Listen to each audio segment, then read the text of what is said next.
He's a rapper slash entrepreneur who started this big weed company once marijuana became legal in California. He made this brand around it called Cookies, where he sells weed, and it's also a clothing brand and everything. It's really cool stuff.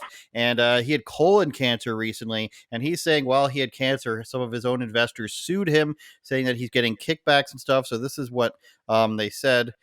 Recent lawsuit targeting him and several other executives, calling allegations which accuse the company's leadership of pervasive self-dealing and allege a pattern of personal benefits and kickbacks.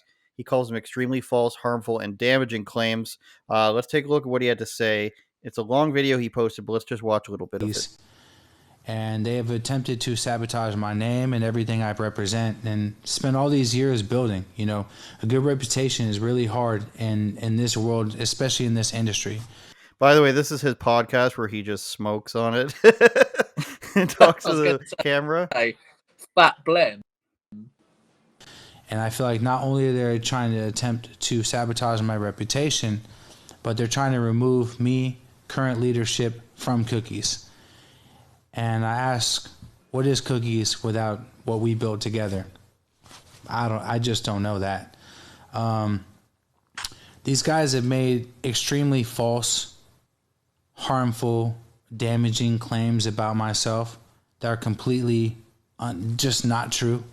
And I really look forward to the day in court that we can prove that these claims are false, that they're fucking bullshit. And we have facts to back all that up. Facts. All right, I'll stop it there. So he had colon cancer, and then he was in and out for a while, and now he's back to full health. And he's been on the cover of Forbes. He's near a billionaire if he's not already. And the way I seem to think about this is he started, right away. And of course, they sell government weed in all of Canada, in California, Colorado, increasing. I don't know which other states now, Eric. Vermont, I think, is one, maybe. Stuff New like York, that. New York. New York. There you go. So the way I feel about it is I've been following this guy for a few years now. He's not gotten in trouble with the law at all, as far as I can tell. And it seems to me, I'm going to side with him, not knowing. I'm going to throw my hat in the ring and side with him. And it seems to me the government probably wants a cut. Yes, this is coming from inside investors and everything. But when this sort of thing happens, I feel like there's something behind this that says, hey, we're not getting the amount of money, and you're not putting the amount of money into the places we want you to. So we're going to have to do something about this. And I'm reminded of a lawsuit coming from the inside of Shell Gas Corporation in Europe, where an investment group purposely bought a bunch of shares in Shell and then sued them from the inside, saying that they're doing a disservice by not transitioning to clean energy fast enough. So destroy your business model to do what we think it should be, or else we're going to sue you. So I think when stuff like this happens, sometimes, again, I don't know about this. I don't want to get sued myself, but sometimes people invest in a business so that they can change it the way they want it to. So if they were waiting for this guy to, be on his near deathbed or however close he was, I don't know, and then say, hey, you're not operating the way we want you to, I think that's a very realistic way to do things. He's out there with it. He's a rapper. He's with Wiz Khalifa and Snoop Dogg all the time. I could see that being a very real thing. And they're saying they're forcing people to take kickbacks and forcing people to give profits back into the company. And I don't think you can run this company in a gangster like way like that, like they want it to be perceived, because you're in a weed company. I think it'd be so much harder to do that and not and do it properly for as long as he's done it. If you're going to operate like that, like it's not Death Row Records, Eric. Okay. Well, look, I have respect for Berner. I couldn't name one of his songs. Don't know. Don't listen to the music. I respect the hustle, right? He's done a lot. However, I think this is like corrupt on corrupt action. Obviously, the state of California is completely corrupt. Mayor London Breed, as 420 just passed, said, make sure you buy your weed from our sanctioned suppliers. Same thing that's happening in New York, right? Buy your weed from our sanctioned suppliers. So it's only a matter of time before that gets kicked up a notch to where they're actually dealing harder drugs to go with their safe injection kits.